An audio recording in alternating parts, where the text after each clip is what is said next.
Assalamualaikum warahmatullahi wabarakatuh. Sahabat Kalam Kehidupan, bertemu kembali bersama kami. Dan kali ini kita akan mendengarkan cerita yang berjudul Gandasturi yang dikarang oleh Khoer Zurzani.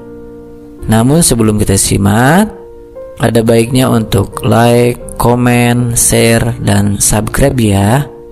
Baik sahabat Kalam Kehidupan, selamat mendengarkan.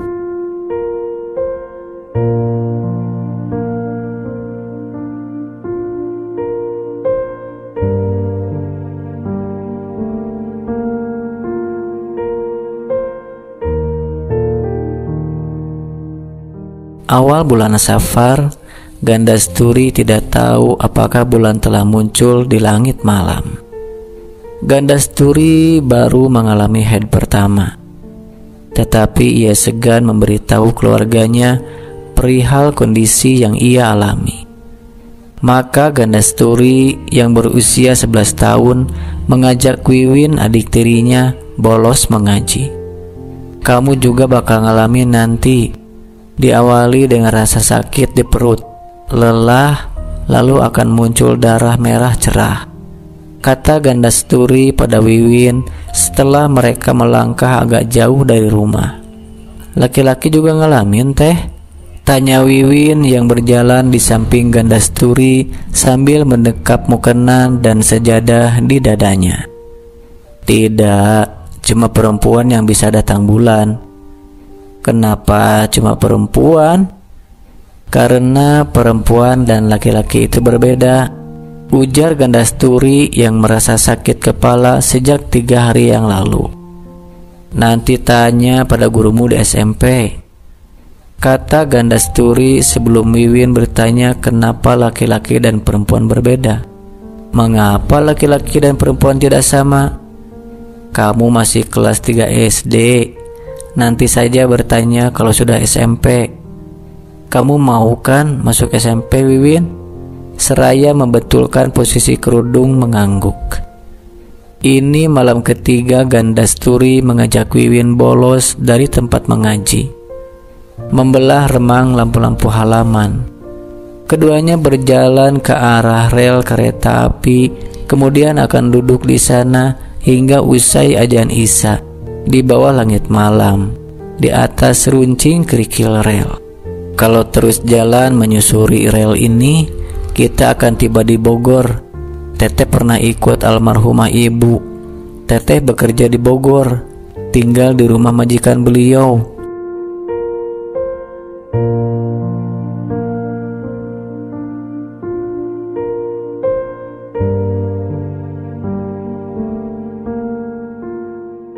Buku cerita rakyat dengan dominan ilustrasi warna-warni masih tersimpan di kamar tidurnya sebagai ingatan Gandasturi tentang almarhumah sang ibu. Setelah bapak Gandasturi kembali menikah, ibu Gandasturi bekerja sebagai asisten rumah tangga, membawa Gandasturi yang berusia 6 tahun. Buku-buku cerita bergambar itu adalah hadiah tiap kali ibu Gandasturi membeli susu formula yang dibeli di pasar swalayan. Majikan ibu Gandasturi berbaik hati memberikan sebuah buku tersebut pada Gandasturi meski ia belum bisa membaca. Harusnya kamu sudah masuk sekolah, kata ibunya Gandasturi suatu hari saat melihat Gandasturi membulak-balik halaman buku cerita rakyat, tampak menikmati berbagai ilustrasi di dalamnya. 3 hari kemudian, ibu mengantarkan Teteh ke Sukabumi. Ke sini, ke rumahmu. Lalu ibu pergi. Tidak, ibu tidak kembali ke tempat kerja. Ibu sakit. Beliau dirawat di rumah nenek hingga beliau meninggal dunia. Kata nenek, ibu sakit asma, juga sakit hati. Perasaannya sakit, kata Gandasturi, lalu bertanya apakah Wiwin masih ingat salah satu buku cerita yang berjudul Kilip dan Putri Bulan. Itu salah satu buku yang ditinggalkan almarhumah ibu, lanjut Gandasturi. Teteh masih ingat. Waktu itu kami terlambat datang ke stasiun kereta. Teteh memutuskan naik bus kota. Bus ekonomi dengan penumpang yang penuh sesak. Teteh mabuk perjalanan. Dari balik kantong plastik, Teteh bisa mendengar ibu bicara. Katanya kalau Teteh kembali ke Bogor, kembalilah sebagai sosok terhormat. Teteh, bisik Wiwin. Gandasuri menengok ke arahnya. Di Jakarta lagi ramai berita kerusuhan. Iya, reformasi. Harga makanan pun jadi naik berkali-kali lipat. Teh, besok masih akan bolos ngaji. Kata teman Teteh, haid itu bisa 3-8 hari. Besok Wiwin mau nginap di rumah Rosidah. Janji mau nonton kartun dan lari pagi ke lapang Merdeka. Ucap Wiwin mengingatkan Gandasuri kalau besok adalah hari Sabtu.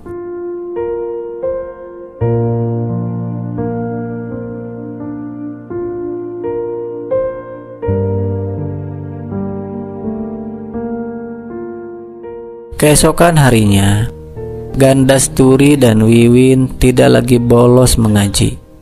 Bukan karena Wiwin akan menginap di rumah temannya, tetapi kedua orang tua mereka telah mengetahui mengenai haid pertama Gandasturi ketika guru mengaji. Gandasturi dan Wiwin berkunjung ke rumah dan bertanya mengapa keduanya tidak hadir ke pengajian. Saat itulah Gandasturi menyampaikan alasan sebenarnya. Di dapur sudah ada daun pandan, tepung beras, vanili, santan, dan rebusan kacang hijau. Haluskan bahan-bahannya, lalu masukkan gula pasir dan garam. Pastikan rasanya manis dan gurih. Kalau enak, kan siapa tahu bisa kita jual, kata Yeyet, ibu tiri Gandasturi. Ibu mau ke pasar dulu. Kalau kuenya sudah matang, langsung simpan di dalam lemari ya. Banyak tikus. Kemarin tepung terigu buat jualan sampai berceceran karena plastiknya digigit tikus, kata Yeyet yang membuka usaha warung kecil-kecilan di rumahnya. Ini hari keempat Gandasturi mengalami haid. Ia tidak lagi menyembunyikan hal tersebut. Meski demikian, Gandasturi masih merasa ada banyak kondisi yang tidak bisa ia ungkapkan langsung kepada siapapun, termasuk keluarganya. Kurang dari 5 bulan aku akan lulus SD, bisik Gandasturi pada dirinya sendiri. Ia tidak yakin bahwa orang tuanya akan menyekolahkan dirinya ke SMP. Pilihannya adalah kembali ke tanah kelahiran sang ibu di rumah neneknya di Bogor, atau bekerja seperti almarhumah ibunya, seperti banyak remaja seusianya di sana. Panganan yang telah Gandasuri buat rencananya akan dibawa Wiwin sebagai bekal menginap di rumah Rosidah. Gandasuri sudah terbiasa menggoreng panganan buat dijual kembali. Tetapi membuat kue berbentuk bundar pipih dengan bahan kacang hijau itu baru pertama kali ia buat. Nama makanan kecil itu Gandasturi, sama seperti namanya. Yeyet bilang kebetulan banyak sisa kacang hijau di warung. Sayang kalau tidak dimanfaatkan. Maka pada malam harinya, setelah Wiwin pulang mengaji, Gandasturi memberikan sepiring penuh kue Gandasturi yang tadi Gandasturi bikin. Lumayan banyak, bisa diberikan pada orang tua Rosidah juga, kata Gandasturi yang malam ini tidak pergi mengaji. Teteh mau ikut lari pagi ke lapang Merdeka besok? Tanya Wiwin. Gandasturi menjawab, jika Wiwin mau menjemput, tentu dirinya bersedia ikut. Selepas itu Gandasturi masuk ke kamar tidur, mengunci diri. Di depan cermin, ia kembali berbisik pada dirinya sendiri bahwa ia berbeda dengan kebanyakan remaja di kampungnya. Gandasturi merasa kulitnya cerah putih. Ia memiliki wajah oval dengan tulang pipi dan garis rahang yang tegas. Alisnya terlalu tebal dan menonjol dibandingkan alis Wiwin, serta bola-bola mata yang besar menyebabkan ia mirip gadis Timur Tengah. Di kamarnya, Gandasturi membuka kembali lembar-lembar buku cerita peninggalan almarhumah sang ibu. Ia membayangkan dirinya adalah putri bulan yang tengah menanti kilip.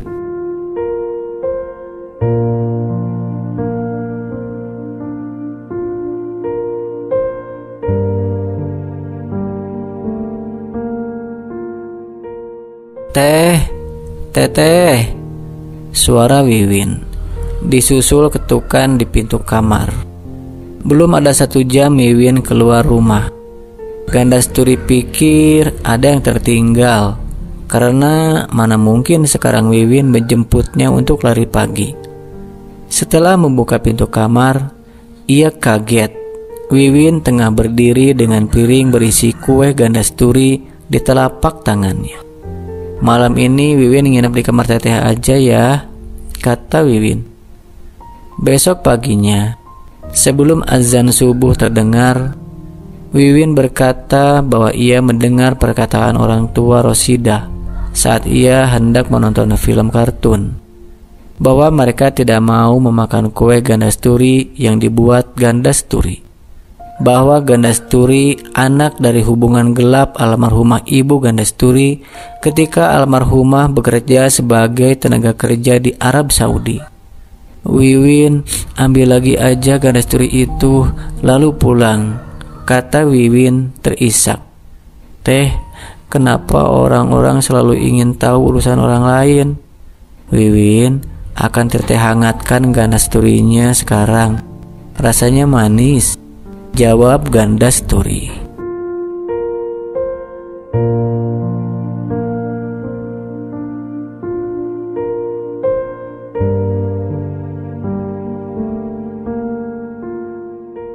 Ya, sahabat Kalam Kehidupan, demikianlah cerita kita kali ini, karangan Khoer Zurzani dengan judul Gandasturi.